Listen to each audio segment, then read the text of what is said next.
السلام عليكم ورحمة الله وبركاته، ازيكم حبايبي عاملين ايه؟ يا رب تكونوا بخير. النهاردة هنعمل مع بعض الترند الجديد اللي طلع بيه كنافة وبسبوسة.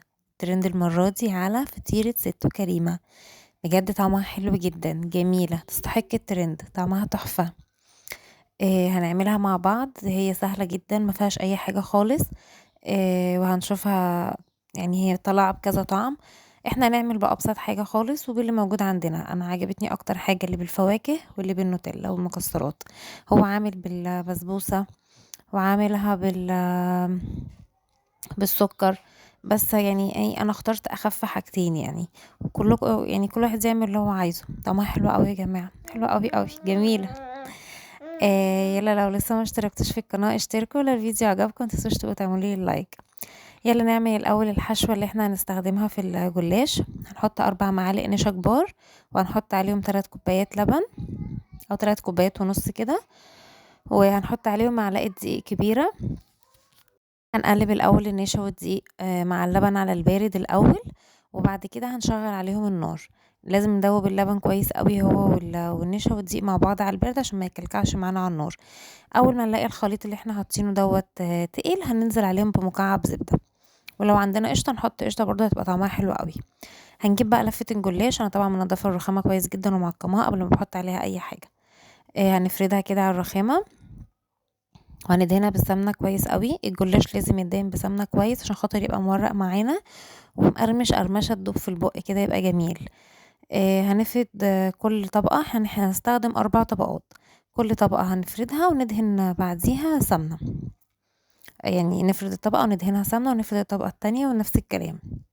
طبعا الحشوة اللي احنا عملناها دي بنعملها من قبل ما نبدأ خالص في الجلاش. علشان خاطر لازم تكون باردة عشان ما تعجنش معانا في الجلاش وتطريه ويبوظ مننا قبل ما نسويه. احنا بنعملها وبنسيبها نركنها على جنب. هنا انتوا زي ما انتوا شايفين، قبل ما بطبقها بدهن كل طبقة من الطبقات اللي انا بطبقها بالسمنة برضو عشان تبقى كلها مورقة وطعمها حلو. هوريك واحدة كمان برضو بنعملها تاني اهو عشان اوريها لكم.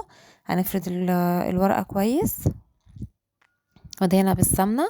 وافرد الورقة التانية فوقيها برضو وادهنها بالسمنة كويس قوي.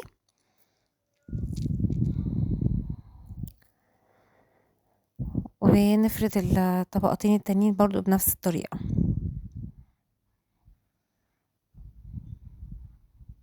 لازم الجلاش يدهن له سمنة حلوة قوي عشان يبقى مورق معانا وطعمه حلو وما يتحرقش مننا في الفرن او ينشف. طبعا الشربات برضو بتاع الجلاش بنبقى عاملينه من قبل ما نبدأ برضو خالص، بيبقى شربات تقيل وبارد. هنحط الحشوة زي ما انتوا شايفين كده في النص بتاع ورقة الجلاش، وهنتنيها كده نخليها بشكل المربع. وندهن كل طبقة احنا بنقفلها بندهن عليها بالسمنة عشان تبقى كلها واخدة سمنة ومدهونة كويس قوي ومخدومة. ونحطها في الصينية على الناحية اللي احنا مطبقينها. وبندخلها في فرن درجة حرارة درجة حرارة 180. بقى مشغلين الشواية وتحت. اول ما نلاقي مثلا الوش احمر نقلبه، او العكس لقينا الظهر احمر قبل الوش يبقى نقلبه للناحية التانية. اهم حاجة نتأكد ان هي خدت لون من الناحيتين.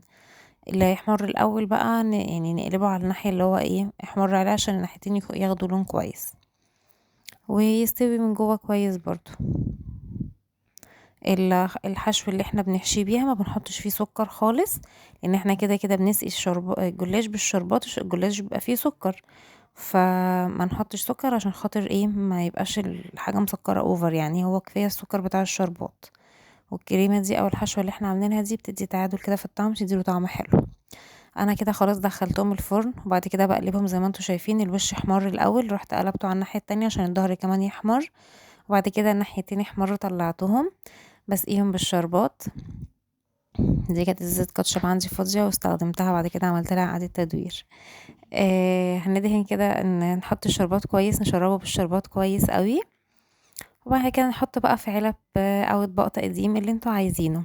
انا عملت كريم شانتيه. طبعا الكريم شانتيه طريقته سهلة جدا وكلكم عارفين. هنحط عليه وهو سخن.